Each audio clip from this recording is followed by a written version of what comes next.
ஃப்ரண்ட்வுட்ஸ் நேயர்களுக்கு வணக்கம். அதிமுகவும் பாஜகவும் கதி கலங்கி போயிருக்காங்க. எடப்பாடி பழனிசாமிகளா என்ன பண்றதுன்னே தெரியல. ஏன்னா அரசியல்ல பல மாற்றங்கள் ஏற்பட்டிருக்கு. இந்த 2026 சட்டமன்ற தேர்தல் ஒரு முக்கியமான தேர்தல் அப்படின்னு நம்ம தொடர்ந்து சொல்லிக்கிட்டு வரோம். ஏன் அப்படின்னா புதுசா கட்சி ஆரம்பிச்ச விஜய் அவர்கள் களம் காண்கிறாரு. இன்னொரு பக்கம் விஜயகாந்த் இறப்புக்கு பிறகு தேமுதிக களம் காணுது. இன்னொரு பக்கம் சசிகலா அவர்கள் புதுசா கட்சி ஆரம்பிச்சிட்டாங்க. ஓபிஎஸ் கூட இருந்தவங்க எல்லாருமே பிரிஞ்சு திமுக பக்கம் போயிட்டாங்க. இப்போ ஒரேடியா ஓபிஎஸ் அவர்களும் திமுக போய் இணைஞ்சிட்டாரு.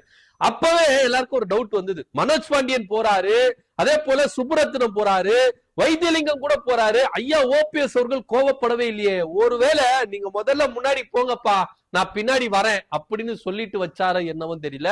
ஐயா ஓபிஎஸ் அவர்கள் திமுகவில் இணைஞ்சிருக்கிறாரு. இந்த செய்தியை கேட்டு அதிமுகவில் எடப்பாடி பழனிசாமிக்கு பீசு புடுங்கிருச்சு.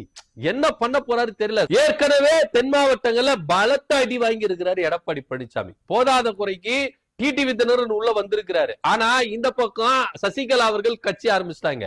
ஓபிஎஸ் அவர்கள் என்ன பண்ணிருந்தாரு, அந்த பக்கம் போயிட்டாரு. தேனி மாவட்டத்துல ஐயா ஓபிஎஸ் அவர்கள் கோட்டை அப்படின்னு சொல்லலாம். தென் மாவட்டங்களில் எடுத்தீங்கன்னா முக்குளத்தூர் வாக்குகள் ஐயா ஓபிஎஸ் அவர்களுக்கு கணிசமா இருக்குது அப்படின்றது கலை யதார்த்தம். சோ இப்படியெல்லாம் கூட்டி கழிச்சு பார்க்கும் பொழுது எடப்பாடி பழனிசாமி நம்மளுக்கு துரோகம் செஞ்சிருக்கிறார். இந்த துரோகம் செஞ்ச எடப்பாடி பழனிசாமி கூட டிடிவி தினகரன் போய் சேர்ந்திருக்கிறார். அதனால நம்ம அதிமுகவை வாக்களிக்கணுமா, அதிமுகவை ஆதரிக்கணுமா அப்படின்னு முக்குளத்தூர் சமுதாயத்தினர் ரொம்பவே என்ன பண்ணாங்க, குழம்பி போயிருந்தாங்க. ஆனா இப்போ ஐயா ஓபிஎஸ் அவர்கள் எடுத்திருக்கிற முடிவு சூப்பரான முடிவு. இப்பனா நீங்க இந்த முடிவு எடுத்தீங்களே, ஏன் இவ்வளவு லேட்டா எடுத்தீங்க அப்படின்னு பல பேரு ஐயா ஓபிஎஸ் அவர்களுக்கு தொடர்பு கொண்டு வாழ்த்துக்களை தெரிவிச்சிருக்கிறதா ஐயா ஓபிஎஸ் அவர்களே சொல்லி இருக்கிறார். உண்மையிலேயே ஐயா ஓபிஎஸ் அவர்கள் எடுத்திருக்கிற முடிவு சூப்பரான முடிவு அப்படின்னு நம்ம சொல்ல போனோம். ஏன்னா தாய் கழகத்துல இணைஞ்சிருக்கிறாங்க. இவங்க திமுக அப்படின்னு மாற்று கழகம் அப்படின்னா இல்ல, தாய் கழகம். எம்ஜிஆர் அவர்கள் ஆரம்பத்துல இதே திமுகவுல தான் இருந்தாரு. திமுகவுல இருந்து பிரிஞ்சுதான் அதிமுகவை அப்படின்ற ஒரு இயக்கத்தை ஆரம்பிச்சாரு. இப்ப திரும்ப எல்லாருமே தாய் கழகத்துக்கு இணைஞ்சிருக்கிறாங்க. தாய் கழகத்தை திரும்பி இருக்கிறார் ஐயா ஓபிஎஸ் அவர்கள் அப்படின்னு தான் நம்ம என்ன பண்ணணும்னு எடுத்துக்கொள்ளணும். நீங்க என்ன பண்ணுவீங்க, உடனே இவரு கட்சி மாறிட்டாரு, அந்த கட்சிக்கு போயிட்டாரு, எம்ஜிஆரும் ஜெயலலிதா அவர்களும் எதிர்த்த திமுகவுல போய் இணைஞ்சிருக்கிறாரு, அப்படி இப்படின்னு எல்லாம் நெகட்டிவா பேசதான் செய்வாங்க. இப்ப அதிமுகவுக்கு பயங்கர தீனி கிடைச்சிச்சுன்னு வச்சுக்கோங்களேன். ஆனா உண்மையிலேயே ஐயா ஓபிஎஸ் அவர்கள் எடுக்கிற முடிவு உண்மையான முடிவு, கரெக்டான முடிவு அப்படின்னு தான் நம்ம பேசணும். ஏன் அப்படின்னா எடப்பாடி பழனிசாமி வீழ்த்தணும். இப்போ நீங்க உதாரணத்துக்கு ஒரே ஒரு விஷயத்த மட்டும் நல்லா நோட் பண்ணுங்க. அதிமுக அப்படின்ற ஒரு போர்வையில பாஜக இங்க ஊடுருவ பாக்குது.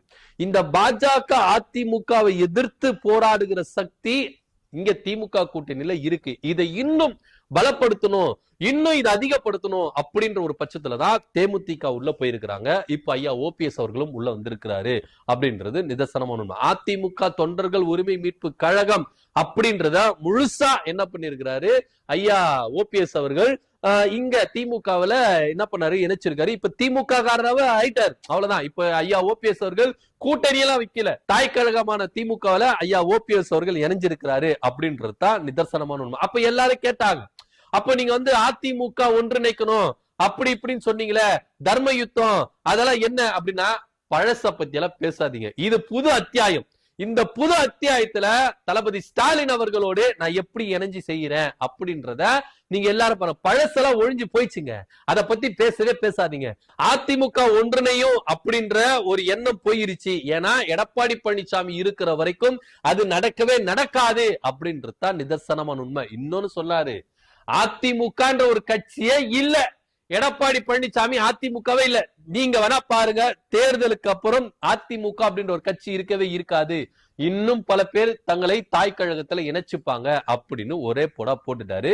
எலெக்ஷன்ல நிப்பீங்களா ஐயா அப்படின்னு கேட்டா நிப்பேன், முதல்வர் ஸ்டாலின் அவர்கள் வாய்ப்பு கொடுத்தா நீ கண்டிப்பா நிப்பேன் அப்படின்றத சொல்லியிருக்கிறாரு. இன்னொரு விஷயத்துல நம்ம உன்னிப்பா கவனிக்கணும். செங்கோட்டையன் அவர்கள் சொன்னாரு அதிமுக இருக்கவே இருக்காது, தாவேக்கா தான் அதிமுகவா இருக்கும் அப்படின்னு சொன்னாரு. ஆனா உண்மையிலேயே திமுக தான் அதிமுகவா இருக்குதா அப்படின்னு நம்மளுக்கு ஒரு டவுட் வந்துருச்சு. ஏன்னா அதிமுகவில் இருக்கிற பெரும்பாலானோர் திமுக பக்கம் தான் படையெடுத்துட்டு வராங்க. இன்னைக்கு ஆள பெரும் ஒரு கட்சியாக திமுக இருக்குது அப்படின்றத ஒவ்வொருத்தரும் என்ன பண்றாங்க, நிரூபிக்கிறாங்க. இப்போ வைத்தியலிங்கமா இருக்கட்டும், மனோஜ் பாண்டியனா இருக்கட்டும், சுப்புரத்தினமா இருக்கட்டும், மைத்ரேயனா இருக்கட்டும், அன்வர் ராஜாவா இருக்கட்டும், எல்லாருமே அதிமுக இருந்து இந்த பக்கம் வந்தவங்க எல்லாருமே திமுகவை தான் என்ன பண்றாங்க, சூஸ் பண்ணிருக்காங்க. மற்ற கட்சியை சூஸ் பண்ணவே இல்லை. அவங்களுக்கு தெரிஞ்சு போயிருச்சு இங்க தமிழ்நாட்டுல திமுக அதிமுக தான்ப்பா.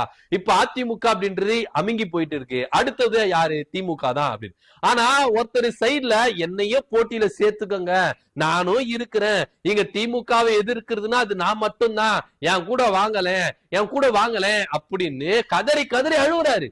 ஆனா யார சட்டை பண்ற மாதிரி இல்ல. ஏதோ செங்கோட்டையும் தப்பி தவறி உங்க பக்கம் வந்துட்டா நீங்க என்ன பண்ண முடியும், ஒரு பெருங்கட்சி ஆயிட முடியுமா?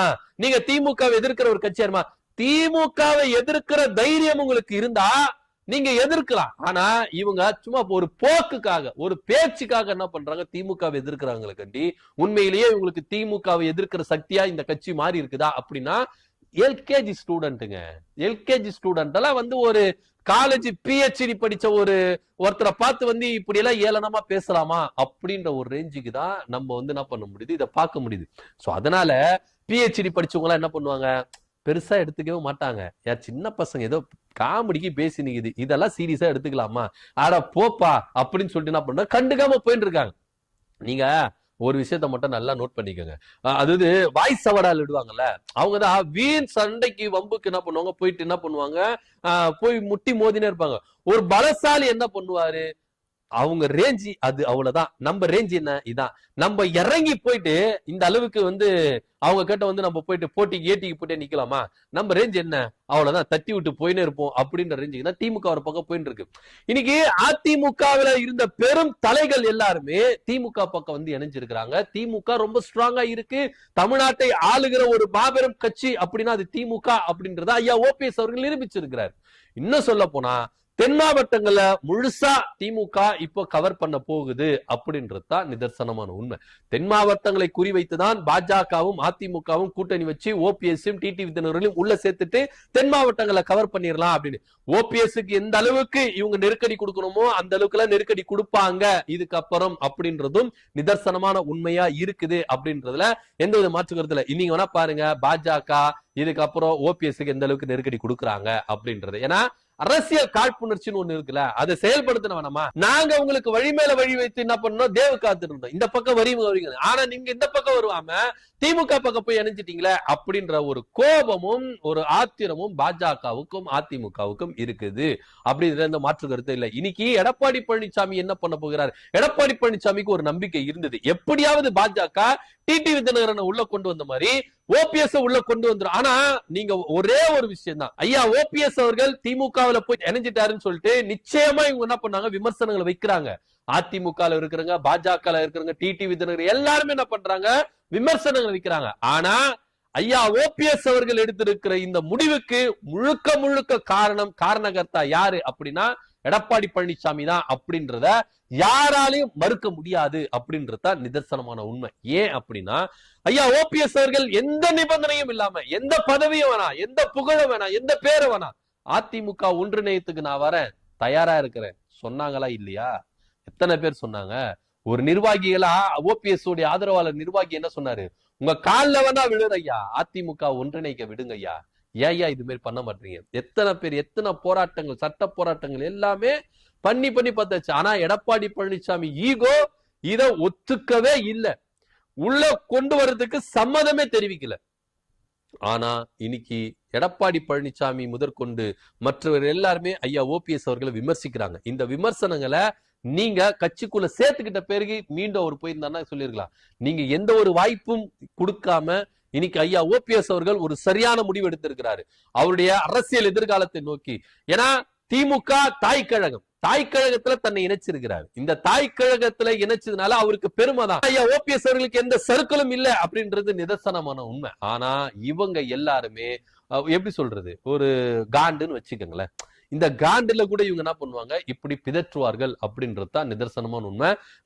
இந்த தேர்தல்ல 2026 சட்டமன்ற தேர்தல்ல தென் மாவட்டங்கள் முழுக்க முழுக்க திமுக கோட்டையா மாறப்போகுது அப்படின்றது தான் நிதர்சனமான உண்மை. ஏற்கனவே கொங்கு பெல்ட் அதிமுக கிட்ட இருந்து திமுக கிட்ட வந்துருச்சு. செந்தில் பாலாஜி போன்றவர்களா போய் இணைஞ்சு அந்த கொங்கு பெல்ட் அதிமுக கோட்டையா இருந்தது திமுக கோட்டையா வந்துருச்சு. தென் மாவட்டமும் அதிமுக கோட்டையா இருந்தது, இப்போ திமுக கோட்டையா வலுப்பெற்றுருச்சு. ஐயா ஓபிஎஸ் அவர்கள் திமுக வந்து இணைஞ்சதுனால தென் மாவட்டங்களை ஈஸியா வின் பண்ணுவாங்க அப்படின்னு சொல்லப்படுது. இதுக்கப்புறம் அவருக்கு என்னென்ன பொறுப்புகள் கொடுக்கப்படும், தேர்தலில் எப்படி நிக்க அப்படின்றது பெருவொரு காலங்கள்ல முதல்வர் ஸ்டாலின் அவர்கள் சொல்லுவாரு அப்படின்னு சொல்றாங்க. ஆனா ஒரே ஒரு விஷயம், பழசு அதை பத்தி பேசாதீங்க, இப்போ நான் திமுக இணைஞ்சிருக்கேன், இதுக்கப்புறம் என் அத்தியாயம் என்னவா இருக்கும் அப்படின்றத மட்டும் பாருங்க. ஆனா ஒண்ணு, பண்ருட்டி ராமச்சந்திரன் சொன்னார் ஓபிஎஸ் ஐயாவுடைய அத்தியாயம் க்ளோஸ் அப்படின்னாரு. ஆனா இல்ல, எனக்கு எண்டு காடே இல்லையா வரையா அப்படின்னு சொல்லிட்டு தாய் கழகத்துல இணைஞ்சி புது அத்தியாயத்தை தொடங்கி இருக்கிறார் ஐயா ஓபிஎஸ் அவர்கள் அப்படின்றத நிதர்சனமான உண்மை.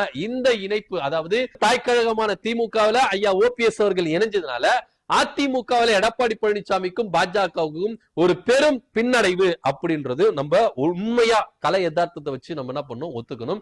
இப்போ கொஞ்ச நஞ்சம் ஜெயிக்க வேண்டிய தொகுதியும் முழுசா போயிருச்சு அப்படின்றதுதான் நிதர்சனமான உண்மை. இந்த தடவை எதிர்கட்சியா கூட அவர் உட்கார மாட்டாருப்பா அப்படின்ற ஒரு நிலைமைக்கு எடப்பாடி பழனிசாமி வந்து விட்டார் அப்படின்றதுதான் நிதர்சனமான உண்மையா இருக்கு.